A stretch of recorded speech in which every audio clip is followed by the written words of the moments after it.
فاطمہ کا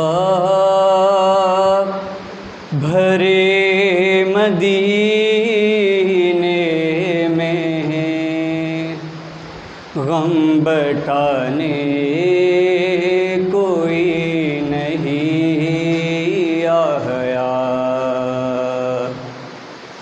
فاطمہ کا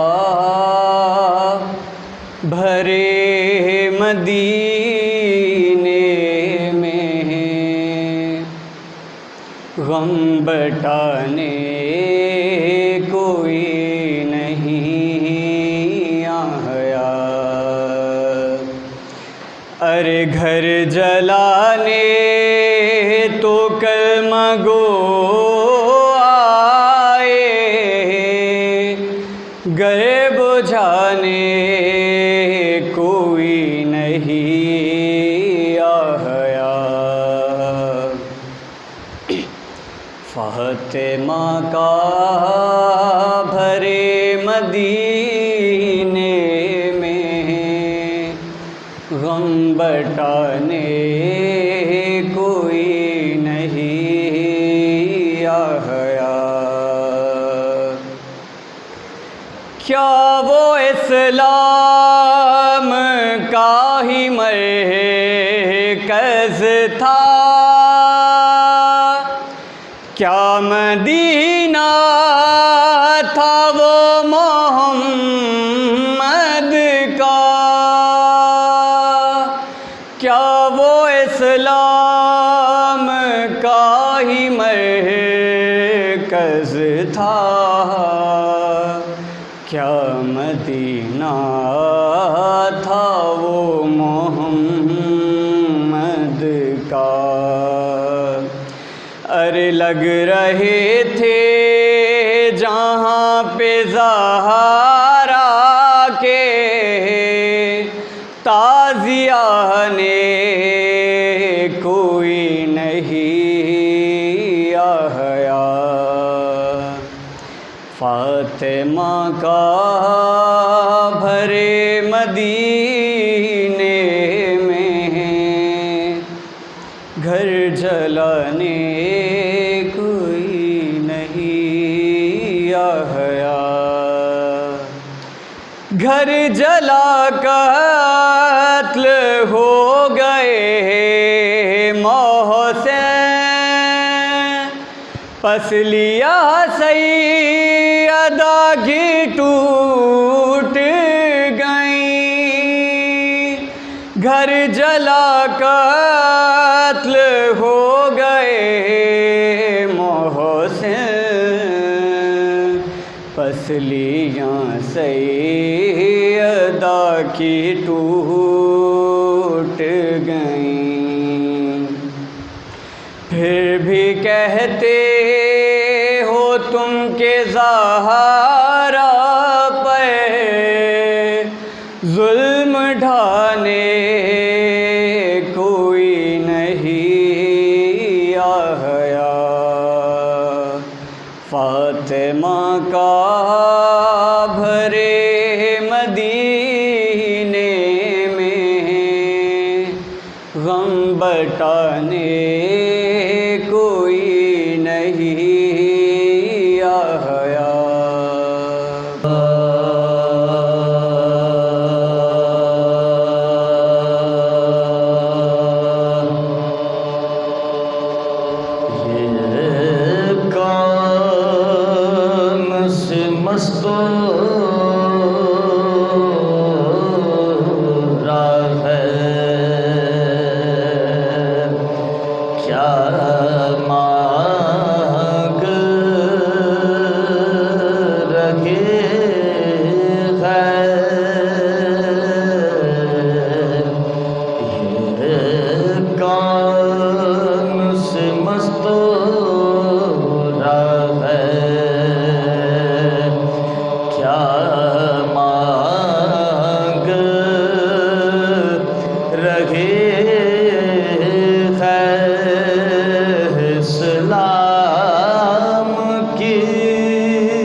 خدمت کا سلام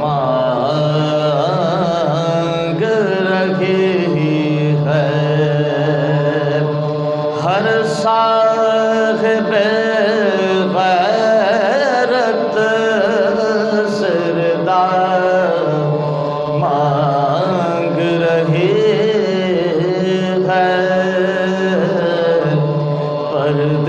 پردیس میں مرنے کی دعا مانگ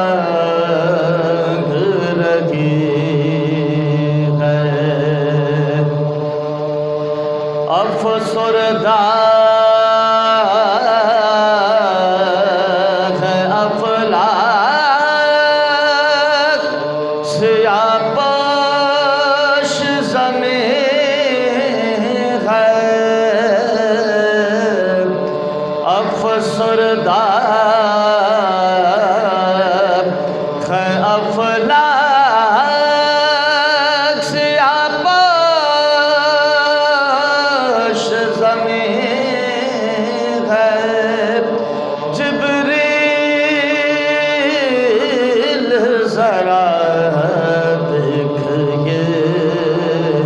زینب تو نہیں ہے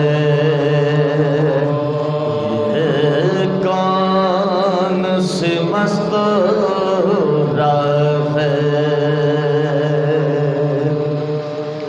التماس سورہ فاتحہ مرحومہ سیدہ فاطمہ سلطانہ بنت مولانا سید کاظم نقوی کے لیے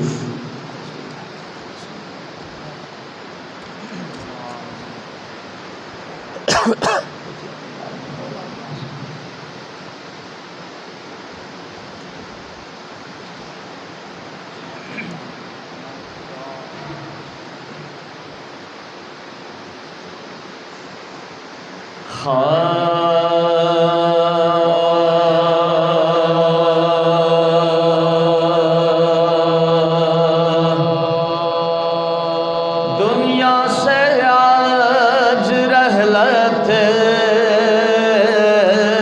بنت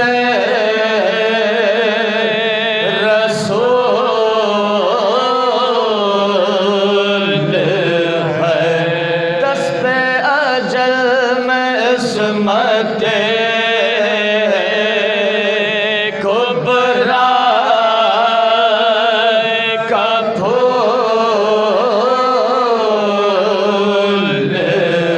قبر نبی لرزتی ہے یثرب ملول ہے حسنین و مرتضی سے وداع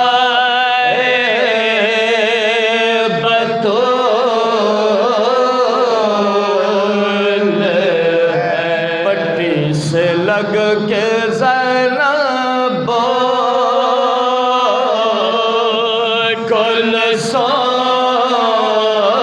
کلثوم روتے ہیں اس کم سنی میں بچیا بے ماں کی ہوتی زینب کا حال یہ ہے کہ آنسو تو ہے کلثوم کو بھی دیتے ہیں پیغام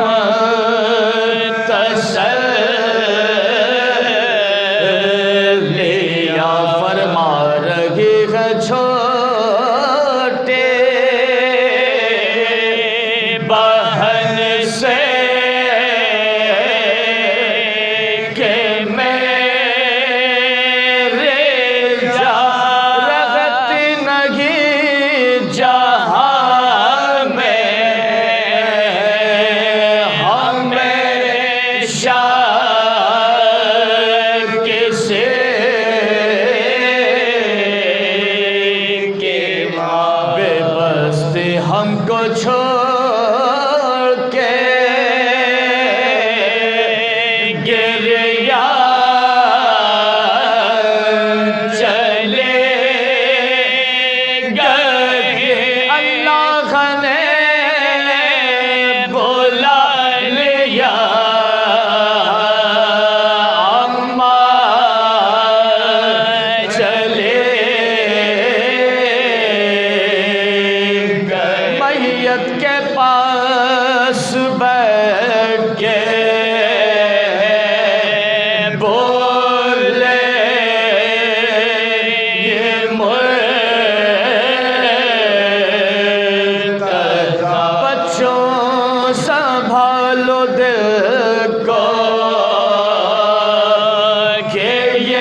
کے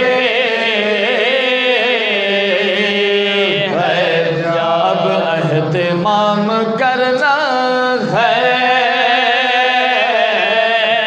میت کے غسل کا اسما کے ساتھ سحر میں جاؤ پدر فدا تعمیل ہو وصیت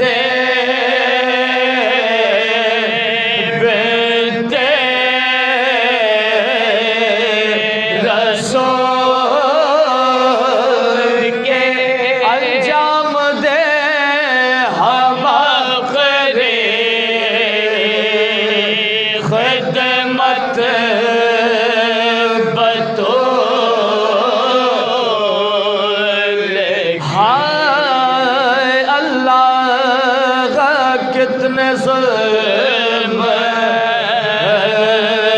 ہوئے ہیں بطول ہر رہا ہے کرب سے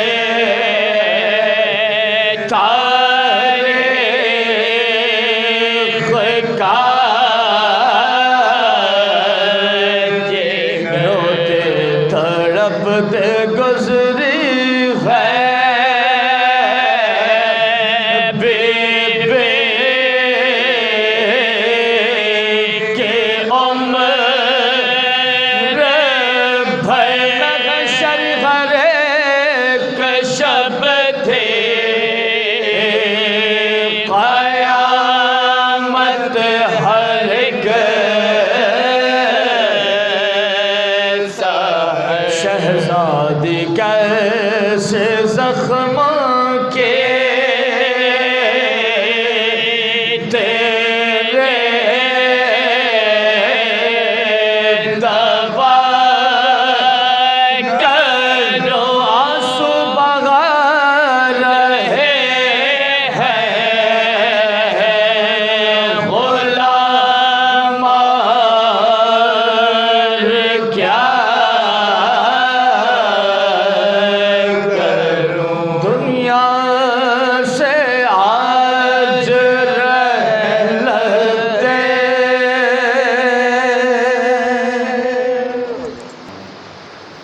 بانی مجلس کے تمام مرحومین کے ارواح کے لیے، سامعین و حاضرین مجلس کے تمام مرحومین کے ارواح کے لیے، علی الخصوص مرحومہ و مغفورہ سیدہ فاطمہ سلطانہ نقوی بنت مولانا سید کاظم نقوی اور جعفر حسن کو بھی شامل کرتے ہوئے رحم اللہ من یقرأ الفاتحہ۔ بسم اللہ الرحمن الرحیم ایاک نستعین صراط الذین انعمت علیہم بسم اللہ الرحمن قل هو اللہ احد قل هو اللہ احد قل هو اللہ احد اللہ الصمد ما شاء اللہ لا حول ولا قوة الا باللہ العلی العظیم اعوذ باللہ السمیع العلیم من الشیطان الرجیم بسم اللہ الرحمن الرحیم حسبنا اللہ ونعم الوکیل نعم المولا ونعم النصیر الصلاة والسلام علی سیدنا و مولانا و مقتدانا ابی القاسم محمد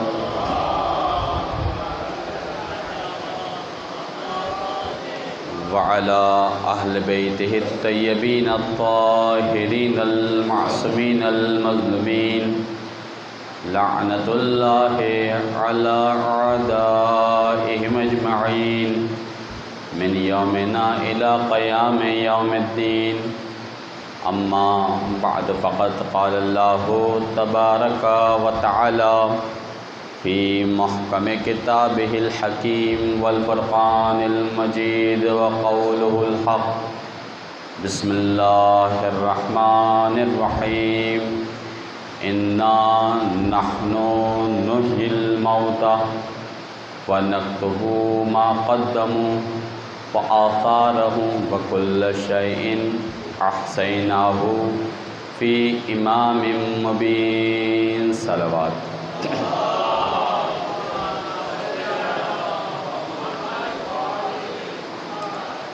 عزیزان محترم، ایام اعزاء میں اس مجلس سے ایصال ثواب بصورت برسی میں جس آیت قرآنی کو تلاوت کیا گیا، یہ آیت قرآنی سورہ مبارکہ یاسین کی 12ویں آیت کہ جس میں پروردگار عالم ایک عجیب سا اعلان کر رہا۔ اگر قرآن کے مختلف سوروں یا مختلف آیات پر آپ توجہ دیں تو دنیا میں عمومی حالات سے ہٹ کر آپ کو باتیں ملیں گی۔ اس آیت میں بھی کچھ ایسا ہی نظر آ رہا کہ خدا یہ کہہ رہا ہے کہ بسم اللہ الرحمن الرحیم، انا نحن، ہم ہی ہیں، نحیی، حیات دیتے ہیں موتا، مردوں کو۔ اگر میں آپ سے پوچھوں کہ آپ نے کبھی قبر سے یا مرا ہوا شخص کو زندہ ہوتے اپنی زندگی میں دیکھا، آپ کہیں گے نہیں، لیکن خدا قرآن میں کہہ رہا ہے کہ انا نحن نحیی الموتى، ہم ہی تو ہیں جو مردوں کو زندہ کرتے ہیں۔ اور اس کے بعد میں آپ سے سوال کروں کہ بتائیے آپ کے کندھے پر آپ کے اعمال لکھنے والے کون ہیں؟ آپ کہیں گے فرشتے۔ پروردگار عالم کہہ رہا ہے نکتبو، ہم لکھتے ہیں، لکھتے فرشتے ہیں، لیکن خدا کہہ رہا ہے نکتبو، ہم لکھتے ہیں۔ اور اس کے بعد ما قدموا آثارہم، اور جو کچھ تم نے آثار اپنی زندگی کے پیچھے چھوڑے ہیں ان کو بھی ہم نے لکھا ہے۔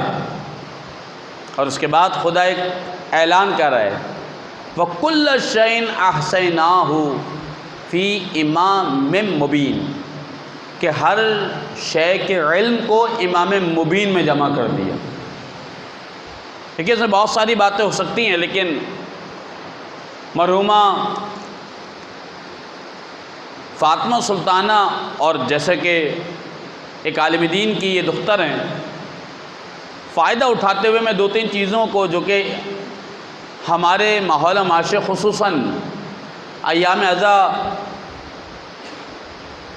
جو کہ مخصوص موسم مہینہ کہلاتا ہے عزاداری کا، ان میں ان باتوں کا اجرا ممبر سے ہونا بہت ضروری ہے۔ کچھ باتیں ایسی ہوتی ہیں کہ ہم نجی محفلوں میں، گھروں میں، محلوں میں ادھر ادھر بیٹھ کے کرتے ہیں، لیکن اگر وہی بات ممبر سے ہو جاتی ہے تو وہ بات وزن رکھتی ہے، کیونکہ ممبر میں وزن ہوتا ہے، ممبر وزن رکھتا ہے، اس وجہ سے اس بات میں وزن آ جاتا ہے۔ تو اس میں پروردگار عالم جو اعلان کر رہا ہے اِنَّا نَحْنُ، ہم ہیں جو زندہ کرتے ہیں، تو یہ عقیدے کی بحث شروع ہے کہ اگر آپ سے کوئی پوچھے کہ مردوں کو زندہ کون کرتا ہے، آپ کے خدا کرتا ہے، تو عقیدے کی تو بحث ہی ہے، کسی اور کو آپ کہہ ہی نہیں سکتے کہ وہ مردوں کو زندہ کرتا ہے۔ جبکہ بحث ثانوی میں اس بات کو تذکرہ کروں گا کہ آیا پروردگار عالم کیا اپنی کچھ طاقتوں کو کسی کے سپرد کر سکتا ہے؟ یا ایسا ہو سکتا ہے کہ پروردگار عالم کسی کو خاص کرے، اس کی بات کی صداقت کے لیے، اس کی زبان سے جو بات نکلے اس کو صادق کرنے کے لیے حکم اپنے پاس سے چلا دے؟ یہ تو معاملہ ہے۔ لیکن پہلے مقام پر خدا یہ کہہ رہا ہے اِنَّا نَحْنُ نُحْيِي الْمَوْتَى، ہم ہی ہیں جو مردوں کو زندہ کرتے ہیں۔ سوال یہ پیدا ہوتا ہے زندگی کس کا نام ہے، موت کس کا نام ہے؟ ایسا تو نہیں ہے کہ ہم جو زندگی گزار رہے ہیں یہ موت ہو، اور جب آنکھ بند ہو جائے وہ زندگی ہو۔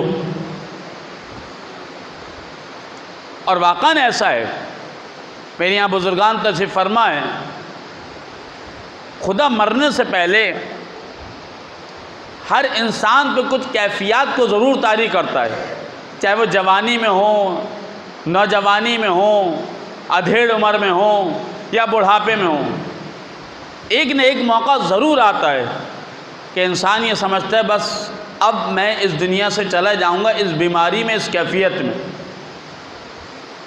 اور اب وہ اپنے تمام اعمال کو ریویو کرتا ہے، سوچنا شروع کرتا ہے میں نے کیا کیا کس کے ساتھ کیا ہے۔ اس کا مطلب کیا ہوا؟ موت کسی بھی چیز کے ختم کر دینے کا نام نہیں ہے، موت کسی بھی چیز کے یاد دلانے کا نام ہے کہ ہمیں یاد دلایا جا رہا ہے۔ لیکن ائمہ کی احادیث کی روح سے موت کسے کہا گیا جانتے ہیں؟ اتنی چھوٹی سی ائمہ نے اس کے بارے میں حدیث ارشاد فرمائی ہے کہ اس حدیث سے مفہوم خود بخود واضح ہو گیا کہ اگر کوئی شخص جو زندہ ہے اپنی زندگی میں اگر لوگوں کو برائیوں سے روک رہا ہے، نیکیوں کی طرف لا رہا ہے، سمجھ جائیے یہ زندہ ہے۔ اب اگر کسی ماحول میں، کسی معاشرے میں، کسی گھر میں،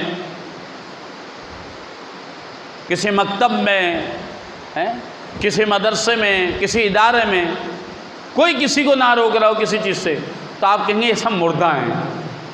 آپ کہیں نہیں زندہ ہیں، کہیں یہ زندہ لاش ہیں لیکن ہیں مردہ۔ اور ہوتا کیا ہے؟ انہیں مردہ کہا گیا۔ لیکن عزیزان محترم، یہاں میرے جتنے بزرگان بیٹھے ہیں، اگر میں ان کے سامنے اگر یہ کہوں کہ علامہ رشید ترابی، میں کہوں علامہ نقن، میں کہوں ذیشان احمد جوادی،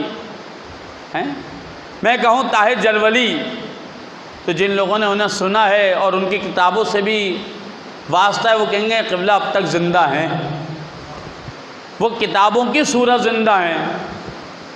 فقط ہم جو طالب علم ہیں ہمیں بھی اچھی مجالس کے لیے ان کی کتابوں کی طرف رجوع کرنا پڑتا ہے، رابطہ کرنا پڑتا ہے، اچھی مجلس سے ہوتی کون سی ہیں۔ اور جب ایک انجینئر بن رہا ہوتا ہے، ایک ڈاکٹر بن رہا ہوتا ہے، یہ بات کوئی عیبدار نہیں ہے۔ آپ دیکھیں، آپ کسی فیلڈ میں جاتے ہیں تو اس فیلڈ سے متعلق جہاں کوئی آرٹیکل چھپا ہے، کوئی بک چھپی ہے، کہیں کوئی سیمینار ہو رہا ہے، آپ شرکت کرتے ہیں، لیکن آپ کیوں جا رہے ہیں؟ کہیں بھائی میرا شعبہ یہی ہے، تو میرے شعبے کا سیمینار ہو رہا ہے تو میں جا رہا ہوں، دیکھتا ہوں کہ میرے فائدے کے لیے کون کون سی چیزیں بیان ہوں گی اور میں استفادہ کروں گا۔ واقعی ایسا ہے، سیمینار سے کیا ہوتا ہے؟ لوگ آ کے ان چیزوں کے بارے میں گفتگو کرتے ہیں اور آپ اس سے فائدہ اٹھا لیتے ہیں۔ یا تو سیمینار کے ذریعے فائدہ اٹھایا جاتا ہے، یا کتابوں کے ذریعے فائدہ اٹھایا جاتا ہے کہ وہ جانے والے چلے گئے لیکن اپنے علم کو چھوڑ کے گئے تاکہ یہ پتہ چل جائے ہم گئے نہیں، ہم زندہ ہیں۔ یہ چیز واضح ہو گئی کہ موت اور حیات کن دو چیزوں کا نام ہے۔ اب اگر کسی گھر میں، کیونکہ یہ عالم دین کی بیٹی کی مجلس ہے، اگر کسی گھر میں بچے کو دیکھ رہے ہیں کہ بالغ ہو گئے، نماز نہیں پڑھ رہا، نہیں روکا جا رہا، سمجھ جائیے مردہ ہیں یہ لوگ۔ دیکھا بچہ بالغ ہو گیا ہے، روزہ نہیں رکھ رہا، کوئی کہنے والا بھی نہیں ہے، کہا مردہ ہیں۔ گھر کا ماحول خراب، خدا نہ خواستہ، اللہ نہ کرے، اللہ نہ کرے، گالم گلوچ، لڑائی جھگڑا، تو دیکھنے والے کہیں گے مردہ ہیں، زندہ نہیں ہیں۔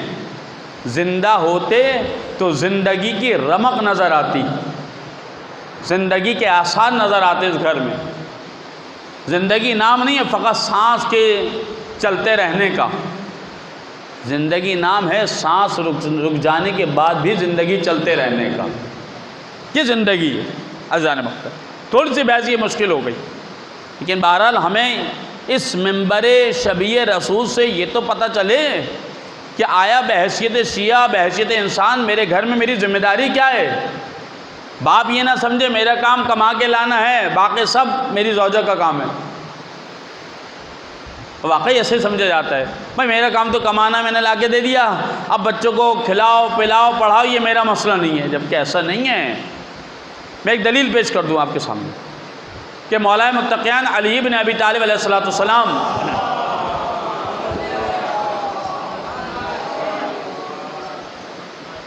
اکثر اپنی زوجہ سے آگے سوال کرتے تھے، بنت رسول، اچھا یہ پورے ایک واقعہ ہے، لیکن بہرحال میں اپنے مقصد کے لیے اس واقعے کو کچھ ٹکڑا آپ تک پہنچا رہا ہوں، آپ نے پورا واقعہ سنا ہوا ہوگا، ہو سکتا ہے آپ کسی اور تناظر میں اس واقعے کو دیکھ رہے ہوں، لیکن میں کسی اور تناظر میں اس واقعے کو بیان کر رہا ہوں۔ بنت رسول، حسن گھر میں کس وقت آتے ہیں؟ پر اتنا سا ایک ٹکڑا آپ اپنے لیے چوز کر لیجئے کہ کائنات کا مشکل کشا اپنی اولاد کے لیے پوچھ رہا ہے، یہ بتائیے حسن گھر میں کب آتے ہیں؟ ذمہ داری کس کی بتائی جا رہی ہے؟ ماں کی یا باپ کی؟ پوچھا ماں سے جا رہا ہے، لیکن علی ذمہ داری باپ کی بتا رہے ہیں، ذمہ داری باپ کی ہے کہ اولاد کہاں جا رہی ہے اور کب آ رہی ہے، باپ کی بھی ذمہ داری ہے نا۔ اچھا معاملہ بڑا الٹا ہے، اگر کاش کہ اولاد اچھی نکل آئے تو سینہ ٹھوک کے کہتا ہے میری اولاد ہے، اور اللہ نہ کرے بری نکل جائے، ماں کے دودھ کا اثر ہے۔ یہ معاملات ہیں ہمارے معاشرے کے، گھرانوں کے، اچھی نکل جائے تو سینہ اپنا ٹھوکتے ہیں، بری نکل جائے تو عورت کے ذمہ، کہ اپنے باپ کے یہاں سے ایسی تربیت لے کے آئی تھی، اس نے بچوں کو بھی ایسا اٹھایا، تو یہ تو لے کے آئی تھی، آپ کی تربیت کہاں گئی؟ بچے تو آپ کے بھی ہیں، اکیلے اس کے تو نہیں ہیں، بچے تو آپ کے بھی ہیں، وہ باپ کے گھر سے تو لے کے نہیں آئیے۔ اور بچے میں اثرات کس کے آتے ہیں؟ زیادہ تر باپ کے آتے ہیں، جو باپ کرے گا وہی اولاد کرے گی، اور یہ اصل پوائنٹ ہے، جو باپ کرے گا۔ اذان محترم، تو بچوں کی نگہداشت میں فقط عورت پہ نہیں چھوڑ دیے جائے، لیکن اس کے بہت سارے برے نتائج نکلیں گے۔ مولانا مرزا صادق صاحب نے ایک تقریر مکتبہ اہل بیت میں کی تھی، مجھے آج تک یاد ہے، آج سے تقریباً 30 سال پہلے یا 25 سال پہلے، کہا اگر آپ باہر کے تھکے ہوئے آئیں تو زوجہ بھی تو گھر کا کام کر کے تھکیے، اور اگر آپ کا گھر اللہ کرے بہت بڑا تھا، بیچاری صفائی کر کے تھک گئی، مر گئی، اس کے بعد بچوں کے کپڑے دھو کے تھک گئی، کھانا بنائے، دیکھیں بچوں کے کپڑے، گھر کی صفائی، کھانا، یہ بہت بڑی بات ہے، آپ سے اس نے اجرت طلب نہیں کی ہے، فری میں کام کر رہی ہے۔ شرعاً وہ اجرت طلب کر سکتی ہے کہ یہ میرا کام نہیں تھا، اجرت دے دیجئے، اجرت طلب کر سکتی ہے۔ اب ہو سکتا ہے کوئی یہاں جو افراد بیٹھوں کے لیے بھائی یہ مجلس تو ہمارے گلے میں آ گئی، پتہ نہیں کس کو بٹھا دیا، ایسا نہیں ہے، بیویاں گیا کہ کہیں لائیے بھائی، لائیے 20 سال کی، جھاڑو کے ہی پیسے دے دیجئے، فقط 20 سال کے، 20,000 تو جھاڑو کے دے دیجئے ہمیں، اور کپڑے دھوئیں 20,000 اس کے دے دیجئے، اور کھانا پکایا 20,000 اس کے دے دیجئے، 60,000 تو آپ ہی بن گئے، ایسا نہیں۔ لیکن عورت کچھ طلب نہیں کرتی، لیکن ان 3 کاموں کے بعد سوال یہ پیدا ہوتا ہے کیا اس کے جسم اور دماغ میں اتنی طاقت ہے کہ وہ آپ کے بچے کو پڑھا بھی سکے، اور اگر پڑھا رہی ہے تو اس کا احسان جانیے۔ ورنہ میں ایک مثال دے رہا ہوں، اس نے تو 20 سال گھر میں کام کیا، عورت نے 10 سال کام کیا، آپ کچھ نہیں کریں، آپ 10 دن کام کر کے دکھا دیجئے، 10 دن جھاڑو، 10 دن پوچھا، 10 دن کھانا، 10 دن کپڑے دھونا، آپ کر کے دکھا دیجئے۔ دوسرے دن کہیں گے بھائی معاشی رکھ لو، مجھ سے نہیں ہوتا، پھر زوجہ کہے گی پتہ چلا آپ کو کہ کیسی تھکاوٹ ہوتی ہے، چیز آئے کہ ہم سوال یہ کریں کہ بچوں کی پڑھائی کا بہت حرج ہو رہا ہے۔ لیکن عزیزان محترم، یہ گفتگو بہرحال تھوڑی سی مشکل و سخت لگ رہی ہے، لیکن انسان قبل اس کے کہ معاملات بگڑیں سنبھال لے کہ بگڑنے کے کون کون سے پوائنٹس ہیں، کون کون سے وہ اوقات ہیں جو بچے کے یا بچی کے بگڑنے کے ہیں۔ اگر بچی بگڑ رہی ہے تو ماں کی اکیلی کی ذمہ داری نہیں ہے، بچہ بگڑ رہا ہے ماں کی اکیلی کی ذمہ داری نہیں ہے۔ علی نے بتایا، علی بھی خیال کرتے تھے گھر میں، اور پھر صرف خیال نہیں، بچوں سے پوچھتے تھے، اور سیدہ کی ذمہ داری آپ جانتے ہیں کتنی ذمہ داری ہے۔ جلدی سے ان باتوں کو بیان کر کے موت کی طرف میں چلوں۔ جتنے لوگ مدینہ گئے ہیں، اگر نہیں گئے تو خدا سے دعا ہے خدا بندہ انہیں مدینہ دکھا دے۔ جتنے لوگ مدینہ گئے ہیں ان سے میں پوچھوں کہ جناب سیدہ کے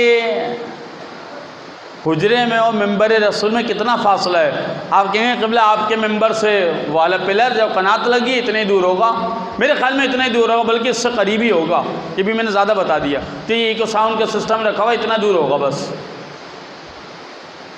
ممبر رسول اور جناب سیدہ کا حجرہ جس کو ہم گھر یا کمرہ کہتے ہیں، اس پہ بھی جناب سیدہ حسن و حسین کو کیا کرتے ہیں؟ نلا رہی ہیں، نئے کپڑے پہنا رہی ہیں، صاف ستھرے کپڑے پہنا رہی ہیں۔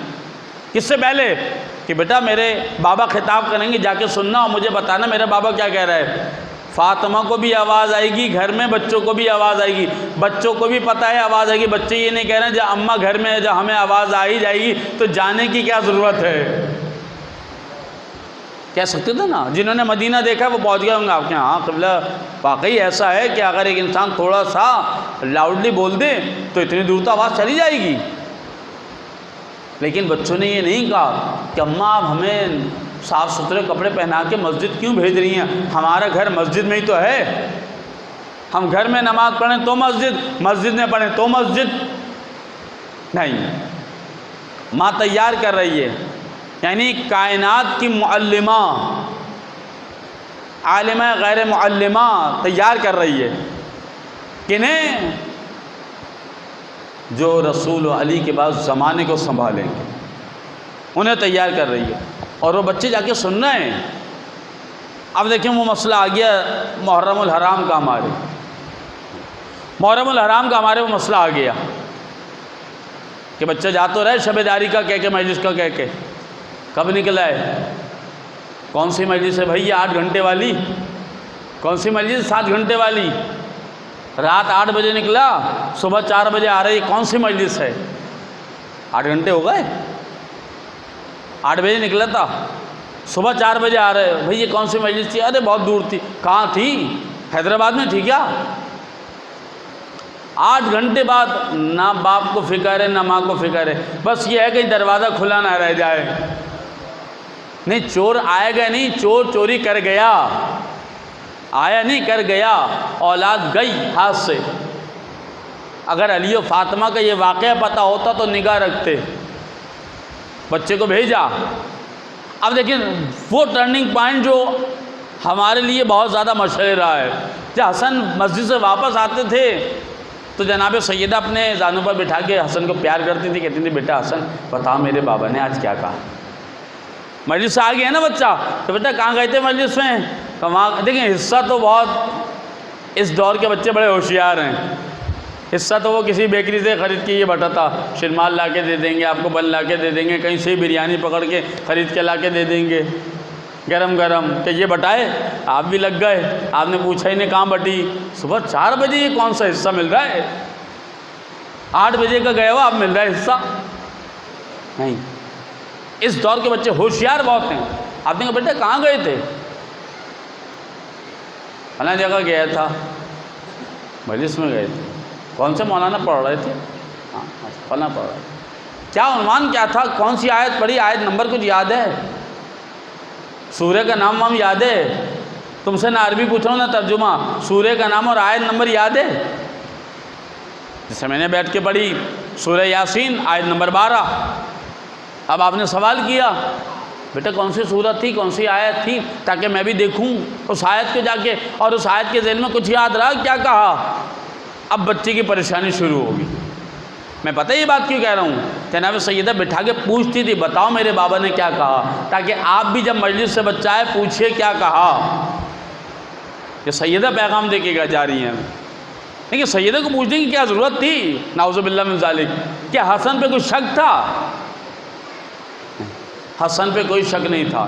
میں آپ کو یہ بات بتا دوں، جو علم رسول کے پاس تھا وہی علم فاطمہ کے پاس تھا، وہی علی کے پاس تھا، وہی حسن کے پاس، وہی حسین کے پاس۔ اسی لیے تو رسول خدا نے کہا تھا اولنا اوسطنا آخرنا کلنا محمد، سب کے پاس تھا۔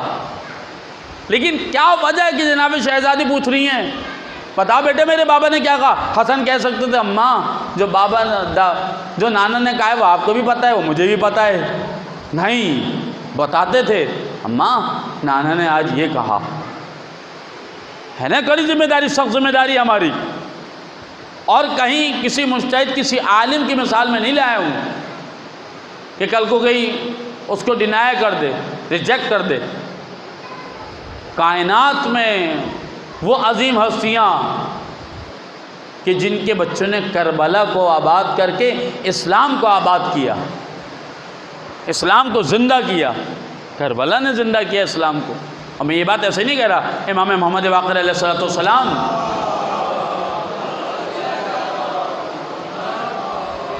امام نے ارشاد فرمائے، یہ بات آیت اللہ قاظم قزوینی نے اپنی کتاب محافظہ شریعت و امامت جناب زینب میں لکھی ہے کہ ہماری جدہ ماجدہ جناب زینب سلام اللہ علیہ نہ ہوتی تو اسلام کربلا میں ختم ہو چکا تھا۔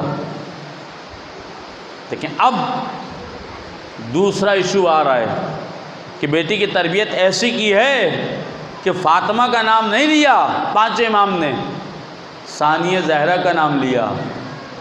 تو ثانیہ زہرا میں اثرات کس کے تھے؟ زہرا کے تھے۔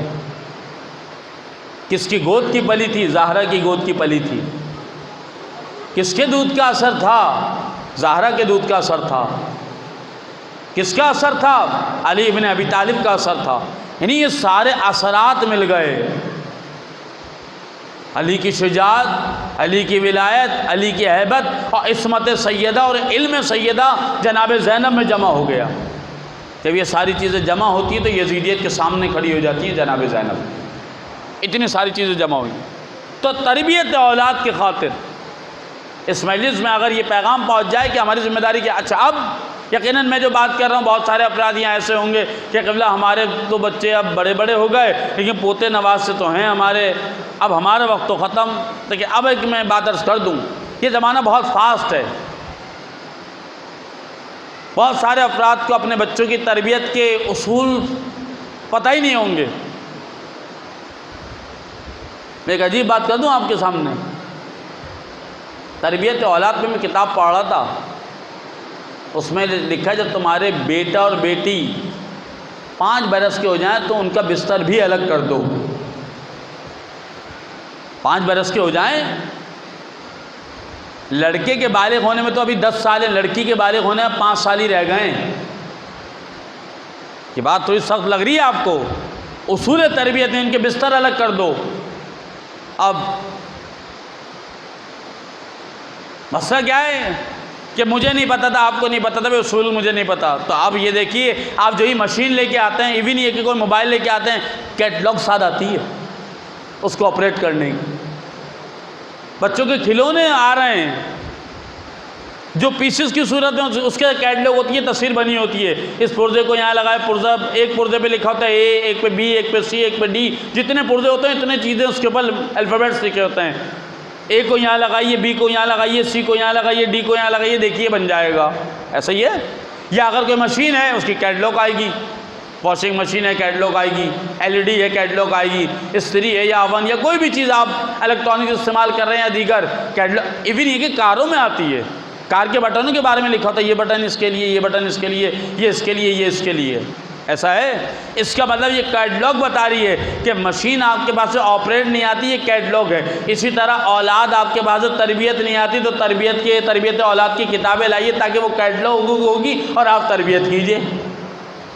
آسان ہو گیا معاملہ۔ علماء نے کتابیں لکھی ہیں اب تربیت اولاد پہ کہ جب بچہ 1 سال کا 6 مہینے کا ہو تو اس کی تربیت کیسے کرنی ہے، جب بچہ 1 سال کا ہو تو تربیت کیسے کرنی ہے، بچہ 2 سال کا ہو جائے تو اس کی تربیت کیسے کرنی ہے، بچی 3 سال کی ہو جائے تو اسے کیا سکھانا ہے، اس کو کپڑے کیسے پہنانا ہے۔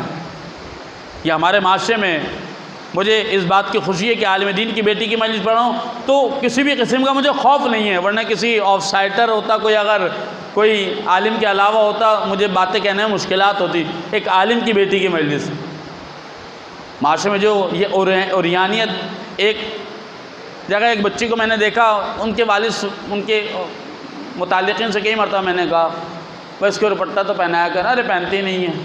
آخر میں نے ایک ہی جملہ کہا، آپ پہنا نہیں پہنائے لیکن میں ایک جملہ تو آپ سے کہہ دوں، سیدانی ہے یہ، کم از کم آپ پہنا لیجئے۔ اثر پھر بھی نہیں ہوا کہ پہنتی نہیں ہے۔ حساب دینا ہے بارگاہ خدا میں، کیوں دینا ہے؟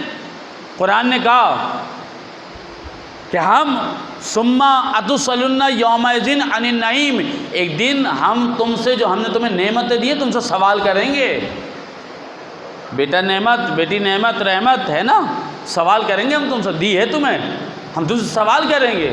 ہم نے تمہیں پاک صاف بیٹا دیا تھا، پاک و پاکیزہ روح کے ساتھ دیا تھا، تم نے ہمیں ایسا لوٹایا ہے، ایسا آلودہ لوٹایا. تو افضان محترم کیٹلاگ تربیت اولاد. اور اب تو مشکل ہی نہیں ہے کوئی کہ آغا صاحب مہنگائی کا دور ہے، اب کتابیں اتنی مہنگی ہو جاتی ہیں، کون خریدتا پھرے گا، ہمارے گھر اتنا بڑا نہیں ہے. اچھا اس پتلی سی کتاب کے لیے گھر ہی بڑا نہیں ہے، یہ بھی تو معاملہ ہے، گھر بڑا نہیں. اب بہانے کے سارے عذر ختم ہو گئے. یہ چھوٹی سی مشین آ گئی ہے نا ہاتھ میں سب کے، بہانے کے عذر ختم. ڈیٹا تو ہوگا نا اس کے اندر نیٹ کا. اب آپ گوگل پہ جائیے، تربیت اولاد جو آپ کی لینگویج ہے وہ آگے بریکٹ میں لکھیے، آگے اپنے مکتب کا لکھ دیجئے، شیعہ ہیں غیر شیعہ ہیں، آپ لکھیں گے وہ ساری کتابیں آ جائیں گی گوگل پہ. تو اس کتاب کو آپ ڈاؤن لوڈ کر کے اس کی PDF فائل ہوگی، آپ پڑھنا شروع کر دیجئے. آپ کے پاس آپ کے آئیکنس پہ آ جائے گی، وہ ڈسپلے پہ آ جائے گی موبائل کے. بس آپ روزانہ رات کو وہ کتاب کھولیے اور ایک پیج پڑھ لیجئے، نہ آپ کے پیسے لگے نہ جگہ گھری. ایسا ہے. اور میں یہ بات اب بہت دلیل سے کرتا ہوں کہ اب کوئی عذر پیش نہیں کر سکتا. یاد رکھیں جیسے جیسے زمانہ گزرتا جا رہا ہے، یہ میرے بزرگان جو بیٹھے ان کے بعد پھر کوئی عذر ہوگا، ہمارے پاس یہ نہیں تھا. لیکن جیسے جیسے یہ جو بچے جوان بیٹھے ہیں ان کا عذر اللہ کی بارگاہ میں ختم ہو رہا ہے. ہم نے تو فلاں تمہیں ٹیکنالوجی دی تھی، تم نے کیوں نہیں فائدہ اٹھایا؟ فلاں کام تو تم کرتے تھے. موبائل خریدنا ہوتا تھا فوراً گوگل پہ جا کے سرچ کرتے تھے کون سا ورژن آیا ہے، کس کمپنی کا ہے، کتنے کا ہے، کہاں ملے گا، فنکشن کیا ہیں، فیسلٹیز کیا ہیں، قیمت کتنی ہے، سیکنڈ ہینڈ کہاں سے مل جائے گا، اصل میں مارکیٹ کہاں سے ہے، سب چیز آپ سرچ کر لیتے تھے. نہیں سرچ کرتے تھے تو احادیث ائمہ کو سرچ نہیں کرتے تھے، نہیں سرچ کرتے تھے تو آیت قرآن کی تفسیر سرچ نہیں کرتے تھے. افضان محترم بہت سخت بات لگے گی آپ کو، لیکن آسان ہے. میری ماؤں میری بہنوں کے لیے، یہ میرے برادران بزرگان بیٹھے آسان ہے جن کو موبائل چلانا آتا ہے. اب تو آپ بچے سے کہتے ہیں، میرے خیال میں بڑوں سے زیادہ بچے زیادہ جانتے ہیں. ہمارے ہاتھ میں موبائل ہے، ہمیں اتنا نہیں پتا تھا جتنا ہمارا بچہ ہمیں بتاتا ہے، بابا یہ بٹن دبائیں یہ ہو جائے گا. اچھا بھائی یہ دبا کے دیکھتے ہیں کیا ہوتا ہے، اچھا یہ تو ہو گیا، واقعی یہ تو ہو گیا، سسٹم معاملہ صحیح ہو گیا. تو ظاہر محترم ایک یہ مرحلہ جلدی سے، مجھے آدھا گھنٹہ لگا اس مرحلے کو بیان کرنے میں، کیونکہ تربیت اولاد پہ بہت توجہ دیں. جانتے ہیں کہ میں یہ بات کر رہا ہوں، مولا علی نے قرآن میں، مولا علی نے نہج البلاغہ میں کہا ہے یا تو تمہاری عزت کا باعث ہوگا یا ذلت کا باعث بنے گا. عزت و ذلت کا باعث بنے گی نا اولاد.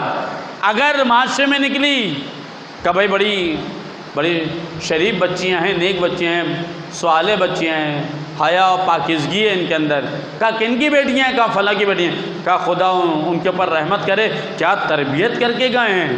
دیکھیں آپ چلے گئے ہیں، آپ کے بیٹیوں کے کردار سے دعا مل رہی ہے، آپ کے بیٹوں کے کردار سے آپ کو دعا پہنچ رہی ہے. اور اگر معاملہ الٹا کر لیجئے، معاملہ الٹا کر لیجئے، اب کس کے ہیں، جیسے ہی گالی سنی، اچھا یہ کس کے فرزند ہیں، مادر پدر آزاد دے رہے ہیں، فلاں کے ہیں. خدا سمجھے گا اپنے لیے گڈھا کر کے گئے وہاں، یہاں بھی ذلیل ہو رہے ہیں وہاں بھی رسوا ہو رہے ہوں گے. مولا علی نے نہج البلاغہ میں کہا ہے، میں تھوڑی کہہ رہا ہوں کہ تمہاری اولاد یا تو تمہارے لیے باعث عزت بنے گی یا تو تمہارے لیے باعث ذلت و رسوائی بنے گی. ایسا ہے عزیزان محترم. اور یہ باتیں جو میں نے آپ سے کی مشکل نہیں ہے، انسان اپنے اندر صفات پیدا کر لے بچوں میں خود بخود آ جائیں گی. جس بچے نے اپنے باپ کو، ابھی آج ہی میں نے فیس بک پہ دیکھ رہا تھا کہ کچھ اسکول مختلف اولڈ ہاؤس میں جاتے تھے مہینے میں یا سال میں. ایک بچی اولڈ ہاؤس میں گئی، اس نے اپنی دادی کو پا لیا وہاں. میں نے اس کی تفصیل تو کرنی پڑی، تھوڑی سی چیز لکھی تھی وہ میں نے دیکھی، تو میں سمجھ گیا معاملہ کیا ہوا. وہ دکھائی تصویر، وہ بچی دادی سے لپٹ کے رو رہی ہے. تو اور بچیوں نے پوچھا پاچا یہ کون ہے؟ کہا میری دادی ہے یہ تو. کہا تمہیں پتہ ہی نہیں تھا تمہاری دادی کہاں ہے؟ کہا جب بابا سے پوچھتی تھی دادی کہاں ہے، کہ بیٹا بہت دور رہتی ہیں، آتی نہیں ہیں ہمارے یہاں. اور جب اولڈ ہاؤس میں یتیم خانے میں پہنچے دادی وہاں مل گئیں. اس دادی نے بتایا کتنے عرصے سے اولڈ ہاؤس میں پڑی ہوئی. حضرات محترم، معاملات یہ ہیں تربیت کے معاملات. تو اب دوسرا مرحلہ موت کا مرحلہ، اور اس موت کے مرحلے سے پہلے ہم اس بات پہ خوشی محسوس کرتے ہیں خدا نے ہمیں اہل بیت کے دامن سے متمسک کر دیا. یہ جو آخر میں ایک آیت تھی نا، پہلے اس کا ترجمہ کر دوں، اس کے بعد موت کی باتیں اور مصائب کے چند جملے آپ کی زحمت تمام. آخر میں آیت کیا تھی؟ کل شیء احصیناہ فی امام مبین. ہر شے کے علم کو ہم نے امام مبین میں جمع کر دیا. جب کسی نے حضرت رسول خدا سے پوچھا اس آیت سے مراد توریت ہے؟ اس کا قرآن کہا نہیں. انجیل ہے؟ کہا نہیں. کہا زبور ہے؟ کہا نہیں. یا رسول اللہ پھر تو قرآن ہوگا؟ کہا نہیں. یا رسول اللہ توریت بھی نہیں ہے، انجیل بھی نہیں ہے، زبور بھی نہیں ہے، قرآن بھی نہیں ہے، تو احصیناہ فی امام مبین، ہر چیز کے علم کو امام مبین میں جمع کر دے. اس سے مراد کون ہے؟ رسول خدا نے کہا علی ابن ابی طالب علیہ الصلوۃ والسلام. یا کہ ہر چیز کے علم کو رسول کے بعد اگر دیکھیں، اب رسول خدا کا وہ جو جملہ ہے اس کو اپنے یہاں بٹھا لیے تمام جوان. رسول خدا نے جو جملہ کہا تھا نا اس کے اندر گہرائی ہے. من کنت مولا فہذا علی مولا میں بہت گہرائی ہے. اگر میں آپ سے پوچھوں کیا رسول کو سمندروں کے اندر کی تہوں کا علم، سمندر کو جانور کا، حلال حرام جانوروں کا، آسمان کے اندر کا، زمین کا، جنات کا، ملائکہ کا، صحابی کا، انسان کے دل کا، انسان کے دماغ کا کچھ پتہ تھا؟ آپ نے کہا بالکل پتہ تھا، سب کچھ پتہ تھا. کہ جب پتہ تھا تو رسول خدا نے جب یہ کہا من کنت مولا، جس کا میں مولا آقا، جو چیز میرے پاس ہے وہی چیزیں علی بن ابی طالب کے پاس ہیں. یعنی جو کچھ سمندر میں ہے علی جانتا ہے کیا ہے، جو کچھ آسمان میں ہے علی بن ابی طالب جانتے ہیں کیا ہے، جو کچھ ہمارے سینوں میں علی بن ابی طالب جانتے ہیں. میں ایک دلیل دے دوں، عبد الرحمن ابن ملجم کی. صفین کے موقع پر عبد الرحمن ابن ملجم ساتھ تھا، مولا علی کا صحابی تھا. مولا علی نے ایک مقام پہ کہہ دیا تھا تو ہی تو مارے گا مجھے، تو ہی قتل کرے گا. اس نے تلوار نکال کے علی کے ہاتھ میں دی. یا علی، یہ کیا ہوا؟ اس سے پہلے کہ میں آپ کو ماروں آپ مجھے قتل کر دے. مولا نے کہا جرم سے پہلے سزا نہیں دیتا. یہ علی کہنا جرم سے پہلے سزا نہیں دیتا. تو یہ کس نے بتایا؟ اب اسی بات کی بنیاد پر ہمارے دشمن نے ایک مفروضہ تیار کیا ہے جو ہمارے لوگ بھی کہہ جاتے ہیں کبھی کبھار، غیب کا علم تو اللہ کے پاس ہے. نہیں، یہ بات مکملاً صحیح نہیں ہے. ہاں، قیامت کا علم اللہ کے پاس ہے. لیکن اگر کوئی آپ مجھ سے یہ پوچھیں کہ آقا صاحب کسی کی موت کا علم اماموں کے پاس ہے کیا، میں کہوں گا جی ہاں ہے. اگر کوئی مجھ سے پوچھے میری موت کا علم کس ہے، تو میں حدیث کی وجہ سے کہوں گا میری موت کا علم میرے خدا کو بھی ہے، میرے رسول کو بھی ہے، اور میرے ائمہ کو بھی ہے. ائمہ کو بھی ہے. اس کے لیے واقعہ کی طرف اشارہ کر دوں، جا کے 14 ستارے میں امام رضا کا واقعہ پڑھ لیجئے. چند لمحے قید میں رہے، چند دن قید میں رہے. دربان محب اہل بیت تھا، بہت ظالم حکومت میں کا بیچارہ کام کر رہا تھا، دربان بننا پڑا تھا اسے. ایک دن اپنے گھر کی طرف جا رہا تھا، امام ابو حنیفہ آئے ہوئے تھے. وہاں جا رہا تھا، امام سے کہنے لگا مولا کل کوئی چیز چاہیے تو لا دوں. مولا نے کہا نہیں چاہیے. تو وہ چلا گیا. یہ دربان سے اجازت لے کر امام سے ملنے آئے تھے ابو حنیفہ اور ایک اور شخص تھا. امام نے کہا اس سے کیا کہوں گا، کل تو اس کی زندگی ختم ہو جائے گی. یعنی میں نے جو آپ سے بات کہی ہے نا کہ قیامت کا علم خدا کے پاس ہے، اور لوگوں کی موت کا علم خدا بھی جانتا ہے، رسول بھی جانتا ہے، اور ہمارے ائمہ بھی جانتے ہیں. ہمارا عقیدہ ہے. اور امام رضا کا واقعہ جا کے پڑھیے گا، 14 ستارے میں بھی یہ واقعہ لکھا ہوا ہے. ذیشان حیدر جوادی نے اپنی کتاب نقوش عصمت میں بھی امام رضا کے باب میں یہ واقعہ لکھا ہے. ابو حنیفہ اور یہ چونک کے دیکھنے لگے، کیا ان کو اتنا بھی علم ہے کہ مر جائے گا؟ اچھا، انہوں نے امام سے تو کچھ نہیں کہا، جو سوال پوچھنے تھے وہ پوچھ پاچھ کے چلے گئے. انہوں نے یہ ایک دوسرے سے کہا یہ پتہ لگاؤ یہ رہتا کہاں ہے، یہ دربان یہ رہتا کہاں ہے، تاکہ پتہ تو چلے یہ شخص جو قیدی ہے یہ نعوذ باللہ جھوٹ بول رہا ہے یا واقعی یہ سچا ہے۔ انہوں نے پتہ لگایا، پتہ لگاتے لگاتے گھر کا تو پتہ چل گیا یہ گھر ہے۔ صبح کے وقت ابو حنیفہ اور پہنچے، دوسرے شخص وہاں جب پہنچے تو وہاں بہت سارے افراد جمع تھے۔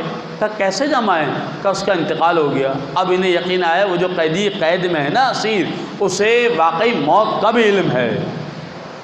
یہ عقیدہ رکھیے کہ ہمارے اماموں کو پتہ ہے موت کا علم ہے کہ ہماری موت کب آئے گی، اور ایک واقعات نہیں ہے، بہت سارے واقعے ہیں، بہت سارے واقعات ہیں۔ بات آپ لوگوں کے لیے ہو سکتا ہے کسی کے لیے بات نئی لگ رہی ہو اور مشکل لگ رہی ہو، لیکن بات یہ اسی طرح ہے۔ موت کا علم ائمہ کو بھی ہوتا ہے۔ ہاں قیامت کے بارے میں ائمہ نے کہہ دیا یہ تو خدا ہی جانتا ہے، حتیٰ کہ اگر آپ کے پاس ایک اور دلیل دے دوں میں موت کی، رسول اللہ نے مولا علی سے کیا کہا تھا؟ یا علی تمہاری داڑھی رمضان میں تمہارے خون سے خضاب کی جائے گی۔ تیسری دلیل دے دوں، بسمت عمار یاسر باغی گروہ قتل کرے گا۔ اگر موت کا علم نہیں تھا رسول خدا نے کیسے کہہ دیا تھا عمار یاسر کے لیے باغی گروہ قتل کرے گا؟ کس نے کیا؟ امیر شام کے گروہ نے کیا، اور جو قتل کر دیا کسی نے کہا یہ تو غضب ہو گیا کہ کیا ہوا؟ اگر رسول خدا کی حدیث تھی باغی گروہ ہم باغی کہلائیں گے؟ کہ نہیں، نہ علی لاتے نہ یہ مارے جاتے۔ جب یہ معاملہ چھٹے اور آٹھویں امام تک پہنچا، ان تک یہ بات پہنچی کہ فلاں نے کہا ہے عمار یاسر کی شہادت کے بارے میں، نہ علی لاتے نہ عمار مارے جاتے، تو اس کا سارا خمیازہ نعوذ باللہ علی کی گردن پہ۔ تو آٹھویں امام نے کہا اچھا اگر بات یہی ہے، رسول خدا نے جتنے جہاد کیے اس میں مسلمانوں کے مرنے کا ذمہ دار کون ہے؟ اللہ کا رسول، نعوذ باللہ، یعنی نعوذ باللہ رسول اللہ نے مروا دیا، نعوذ باللہ رسول خدا نے مروا دیا۔ ابھی جہاد کا حکم کون دے رہا ہے؟ کہا خدا، تو کون مروا رہا ہے؟ خدا، نعوذ باللہ۔ تو یہ الٹی ان کے گلے میں آ رہی تھی بات، لیکن ہمارے مطلب و مقصد کی یہ بات واضح ہے کہ رسول خدا نے یہ بھی بتا دیا تھا کہ کون سا گروہ قتل کرے گا۔ ہم میرا عقیدہ تو یہ علی کو یہ بھی پتہ تھا کون قتل کروائے گا، یہ بھی پتہ تھا، اور اس کے علاوہ موت کا علم جب ائمہ کے پاس ہے تو بہت سارے معاملات ایسے ہیں کہ انسان کو بھی پروردگار عالم ایک وقت ایسا آتا ہے کہ کچھ عطا کر دیتا ہے اور وہ اپنے معاملات کو درست کرنا شروع کرتا ہے۔ ایک چیز کا تو میں خود اپنے استاد شہید آغا سلطانی کی شہادت سے پہلے اس واقعے کا گواہ ہوں کہ عموماً آغا سلطانی شہید مدرسہ دارالحکمت نور ایمان میں جو پڑھایا کرتے تھے مولانا مرزا صادق صاحب کے استاد، ہم نے بھی 2.5-3 سال ان سے پڑھائی کی تھی، ان سے عروۃ الوثقیٰ کے درس لیے تھے، اس کے بعد ان کی شہادت ہو گئی تھی، پھر پڑھائی کو ہم نے جاری رکھا۔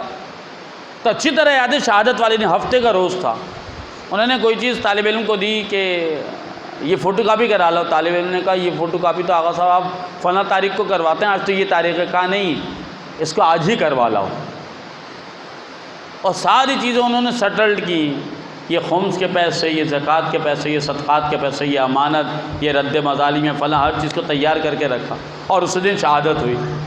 اس کا مطلب جو انسان تقوی الہی اختیار کرتا ہے پروردگار عالم اس کو متوجہ کر دیتا ہے کہ تمہارا وقت قریب ہے۔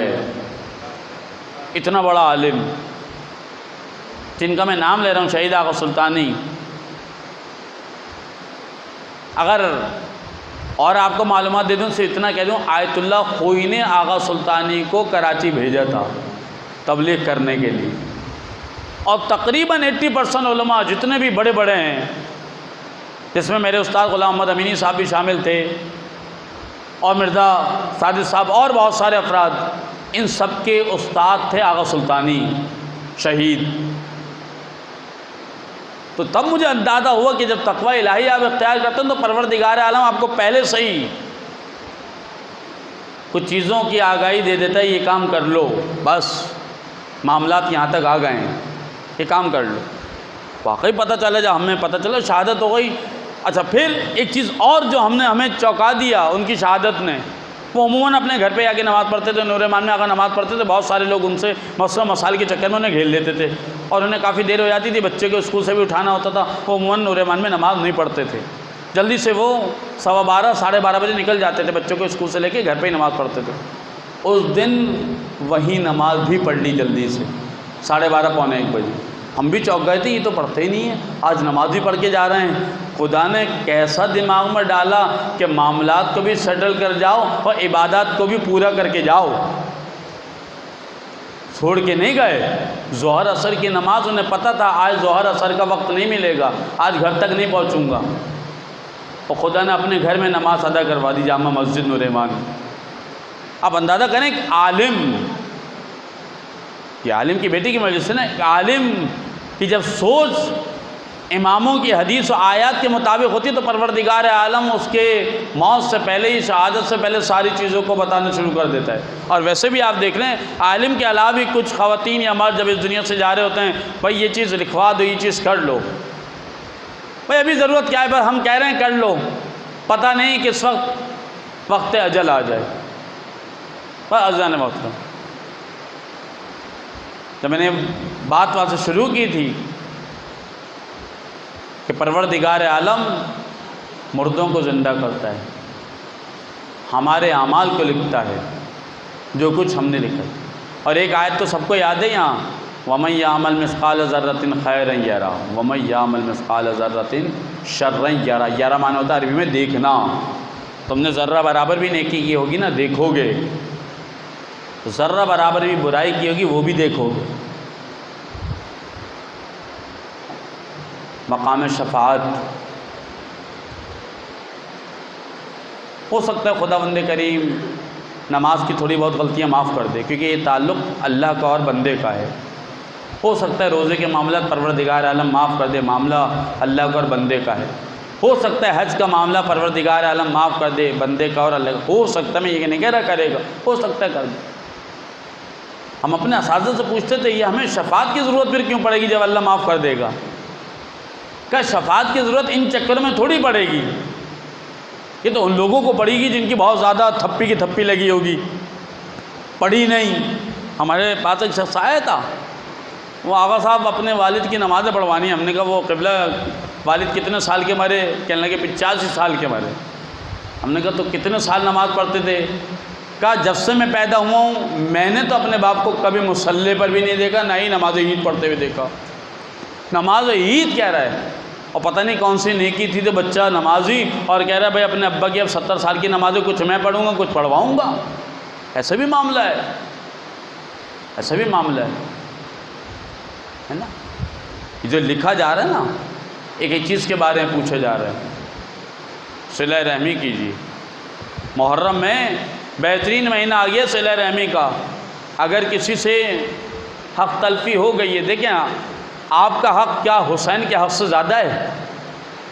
حسین نے حر کو گلے سے لگا لیا، کربلا میں پیغام دیا کہ صلہ رحمی اتنی بڑی چیز ہے کہ حجت خدا کے خلاف اقدام کیا تھا، حسین معاف کر رہا ہے، حسین معاف کر رہا ہے۔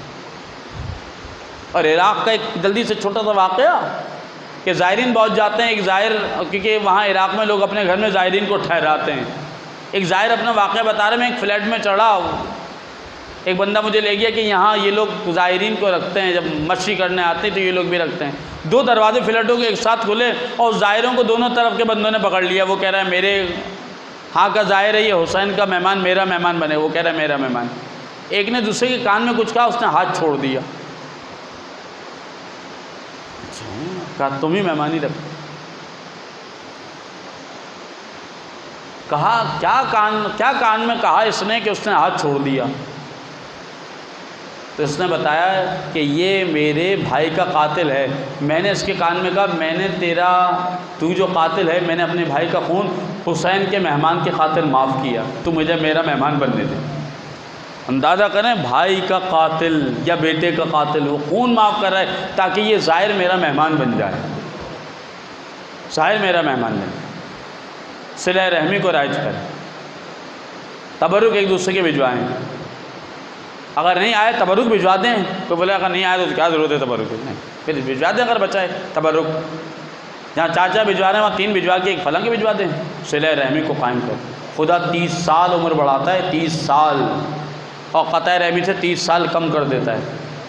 اگر یہاں جتنے افراد یہ چاہتے ہیں، اور وہ زمانہ بھی ہے واقعاً، آخری زمانہ آ گیا. رسول خدا نے کیا کہا تھا کہ جب سوئے گا رات کو سنیں گے زندوں میں تھا، صبح سنیں گے مردوں میں ہے. صبح سنا تھا زندوں میں، رات کو سنیں گا کہ دفن کر دیا گیا. بھائی آخری زمانہ. عزاداران مظلوم کربلا، امام حسین کی خاطر غلطیوں کو معاف کر دیں.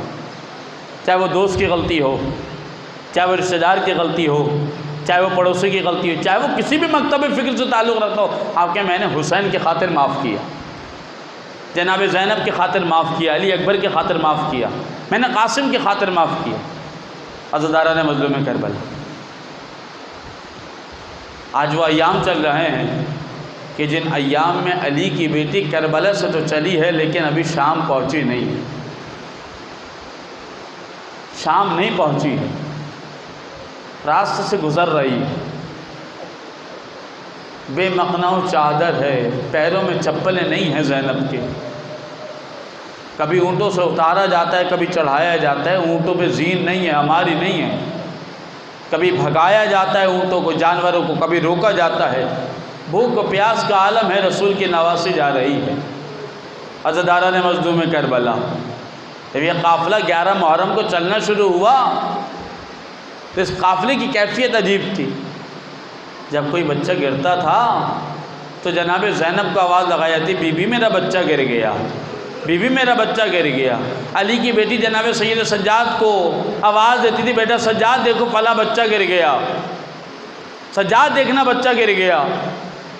عزاداران مظلوم کربلا، ایک ایسا بھی موقع آیا کہ زینب نے ایک عجیب آواز لگائی، سجاد بیٹا، سجاد بیٹا دیکھو تمہاری بہن سکینہ گر گئی، سجاد بیٹا تمہاری بہن سکینہ گر گئی.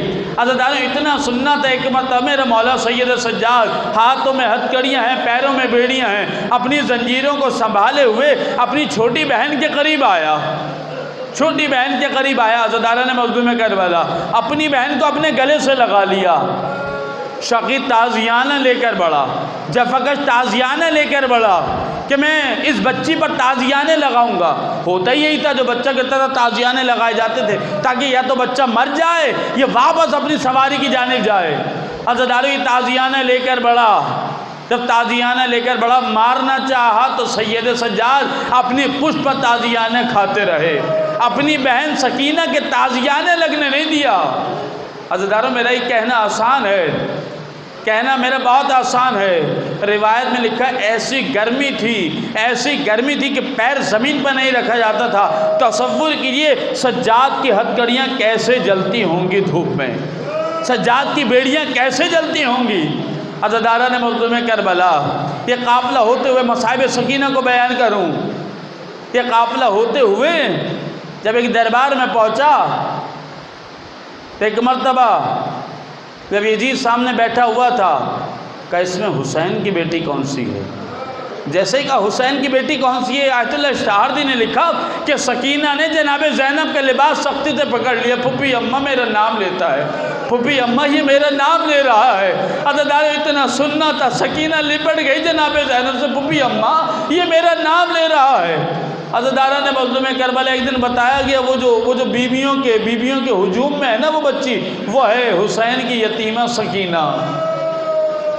ایک لعین کوئی شخص نے کہا تخت کے نیچے تشت میں حسین کا کٹا ہوا سر ہے، اس پہ کپڑا ڈال کے ذرا باہر نکال لے. حسین ابن علی کا کٹا ہوا سر تخت کے نیچے سے جو تشت میں تھا کپڑا ڈالا ہوا باہر نکال کے لا کے وہ کھڑا ہو گیا. یزید نے کہا تیرا باپ تجھ سے بہت محبت کرتا تھا. کہا بہت محبت کرتا تھا. کہا کتنی محبت کرتا تھا. کہا جب بھی میرے بابا کہیں جاتے تھے، جب وہ باہر سے واپس آتے تھے نا، میرے لیے خرمے لاتے تھے. عزاداروں زمانے بدلے ہیں، خواہشات نہیں بدلی. آج آپ کے بچے ٹافیاں اور چاکلیٹ کہتے ہیں بابا لے کے آئیے گا، یہی کہتے ہیں نا جو صاحبان اولاد ہیں، یہی کہتے ہیں نا سکینہ کے لیے خرمے. اس لعین نے کہا تیرا بابا خرمے لاتا تھا. کہاں خرمے لاتا تھا. اس نے اس لعین کو اشارہ کیا اس بچی کو خرمے دے دو. یہ لعین وہ تشت لے کے آگے بڑھا جس میں کٹا ہوا حسین کا سر رکھا ہوا تھا اور کپڑا ڈلا ہوا تھا۔ عزادارہ نے مظلوم کربلا ایک مرتبہ یہ لعین آگے بڑھا، کہا اس میں خرمے ہیں تم لے لو۔ جیسے ہی سکینہ کے قریب گئے اس نے اس تشت میں رکھے ہوئے سر پہ سے کپڑا ہٹا دیا، حسین کا کٹا ہوا سر بچی نے اپنے بابا کا دیکھا۔ عزادارہ اس لعین سے اس لعین نے کہا سر کو دور کر لے، سر کو دور کر لے۔ جب سر کو دور کیا کہا اگر تجھے تیرے بابا سے بہت محبت ہے، کہا تیرے بابا تجھ سے بہت محبت کرتا ہے، کہاں بہت محبت کرتا ہے، میں بھی تو دیکھوں تیرے بابا تجھ سے کتنی محبت کرتا ہے، اپنے بابا کو پکار۔ عزادارہ نے مظلوم کربلا علماء مصائب پڑھتے ہیں، سکینہ نے جلا ہوا دامن پھیلایا اور ایک جملہ اپنی زبان سے نکالا، بابا اے بابا یہ تمہاری میری محبت کا امتحان لیتے ہیں، بابا اے بابا میری تمہاری محبت کا امتحان لیا جا رہا ہے۔ عزادارہ سر حسین تشت سے بلند ہوا، ایک مرتبہ سکینہ کے دامن میں آ گرا۔ سکینہ نے اپنے ہونٹ بابا کے ہونٹ میں رکھ کے کہا ہوگا اے بابا کسی نے تماچے مارے، اے بابا کسی نے گوشوارے چھینے، اے بابا کسی نے سر سے میرا مکرا۔ چلی آئی اندھیرے دشت میں دکھیا، اندھیرے دشت میں دکھیا، بچائیں کس طرح تم کو ستم گئے کی جفاؤں سے، کس طرح تم کو ستم گئے کی جفاؤں سے، بچائیں کس طرح تم کو ستم گئے کی جفاؤں سے، ارے بہت مجبور ہے بابا سکینہ،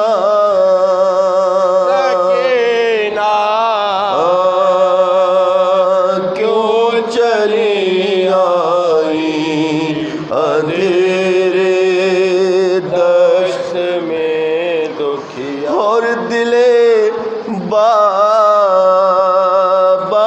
پہ کیا گزری تمہیں اس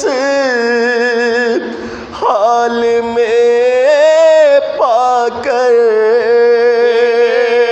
بابا پہ کیا گزری تمہیں اس حال میں پا کر، یہ پہلے خون بھرا کرتا، یہ پہلے خون بھرا کرتا، سکینہ کیوں چلی آئی اندھیرے دشت میں دکھیا، اندھیرے دشت میں دکھیا، اور بھٹک جاؤ گرن میں کون پہنچائے گا خیموں تک، او گرن میں کون پہنچائے گا خیموں تک، نہیں کوئی انیس ایسا، کوئی انیس ایسا، سکینہ کیوں چلی آئی اندھیرے دیا. قبلہ اس وقت کا نوحہ پیش کر رہا ہوں کہ جس وقت مولا کائنات بی بی کو غسل و کفن دے چکے اور شہزادے شہزادیوں سے کہتے کہ بچوں آؤ آ کے ماں کا آخری دیدار کرو. اس وقت ماں زہرا کے جنازے پہ مولا حسین کا بین تیسرے بند کے آخر سے وہ منظر پیش کروں گا کہ جس وقت بند کفن ٹوٹے اور ماں زہرا نے اپنے لال حسین کو بلایا. آپ حضرات سے گزارش کروں گا مرحومہ کے بلندی درجات کے لیے ایک دفعہ درود پڑھ دیجیے. اللہم صلی اللہ محمد. آ گئی جب فاطمہ زہرا سے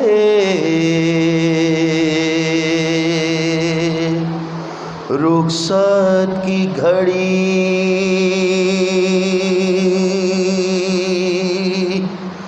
دے چکے غسل و کفن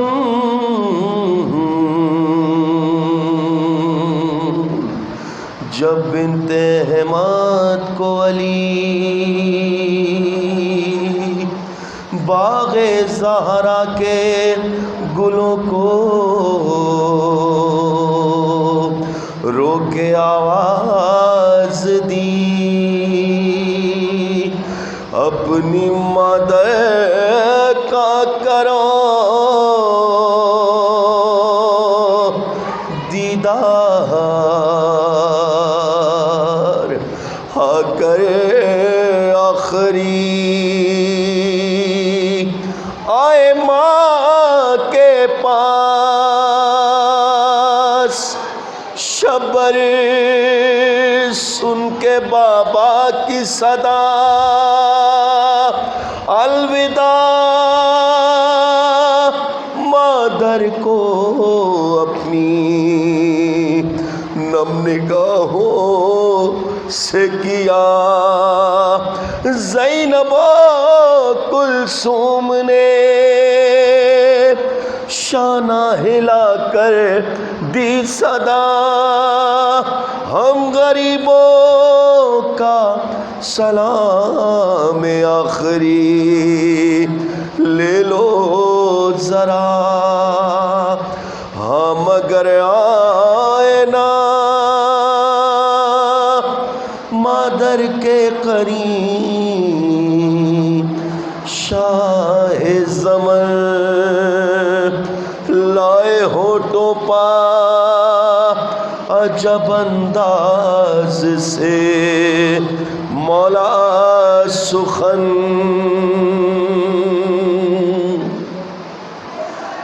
نگر بلایا تو اماں میں پھر نہ آؤں گا،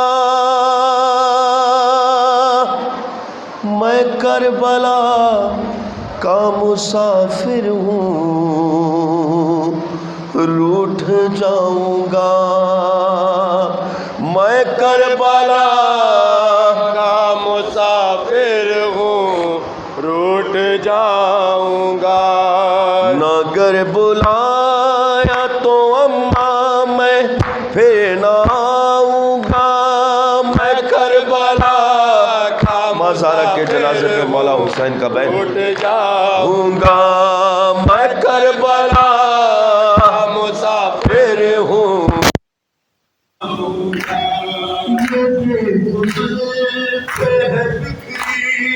سوار کو تم اپنے لال کا صدقہ اتار دو تڑپ رہا ہوں مجھے اٹھ کے پیار دو غریب کہتے صدا ایک بار تو نگر بلایا تو اماں میں پھر نہ آؤں گا، میں کربلا کا مسافر ہوں روٹھ جاؤں گا، میں کربلا کا مسافر ہوں روٹھ جاؤں گا.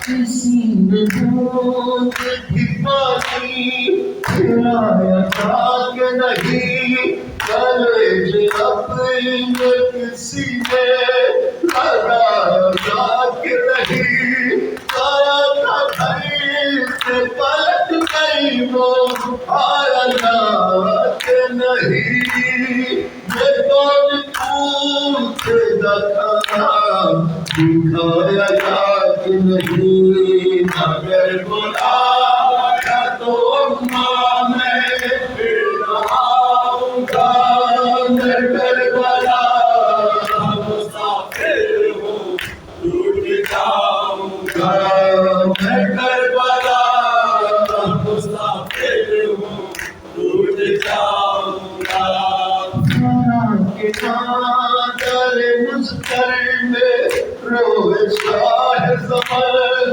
تڑپ کے رہے کوئی دھرتی پکار اٹھا کر لادے حسین پہ ابھرا تھا جس گھڑی میں سکھ ہے تڑپ کے ٹوٹ گئے ایک پل میں مرد کفن ہر خواب یہ کہے نہ میری جان اب نام کا میں کربلا کا مسافر ہوں روٹھ جاؤں گا میں کربلا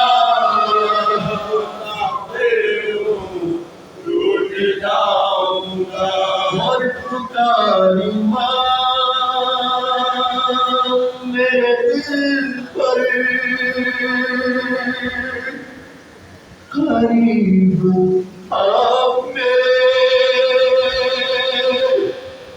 آئے نکالے ہاتھ کفن سے غریب مادر نے پر کہا کلے سے لگ جا ذرا میرے بچے مجھے رلاتے ہیں شاہے زمن تیرے نالے نہ اب یہ کہنا میری جان آؤں گا میں کربلا کا مسافر ہوں ٹوٹ جاؤں گا میں کربلا کا مسافر ہوں ٹوٹ جاؤں گا میں ساتھ کرے تو میری جان تیرا رجعت ہے میرے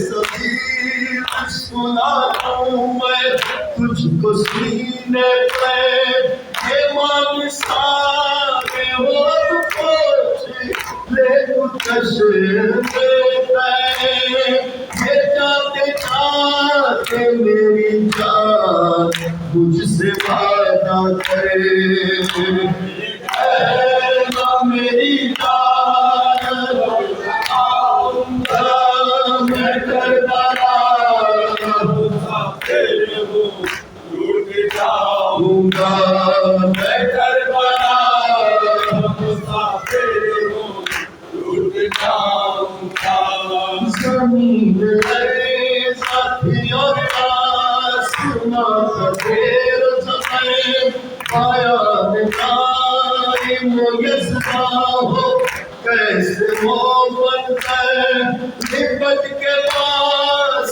جو روتے تھے شاہد تو بشیر صدائی دیتی تھی اس بار مادر مزدر یہ کہنا میری جان اب رہاؤں گا میں کربلا کا